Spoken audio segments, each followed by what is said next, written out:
তোমায় নিয়ে আমি কোনোদিন লিখতে পারিনি। সাদা পৃষ্ঠা আর কলম নিয়ে বসেছি প্রতি দুপুরে।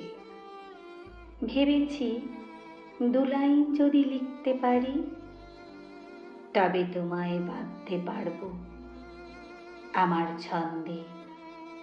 কিন্তু কলম বোবা হয়ে এক দৃষ্টে তাকিয়েছিল পৃষ্ঠার দিকে। তারপর বুঝে গেছি, তোমায় বাঁধা আমার সাধ্য নয়। সুরে ছন্দে তালে লয়ে কোনোভাবেই নয়। যে মুক্ত বাতাসে নিজের সবটুকু উজাড় করে দিতে জানে, যে অন্ধকারে সুতো বুনতে জানে, যে নিজের মধ্যে ফিংসকে ধারণ করতে পারে, তাকে বাঁধা যায় না।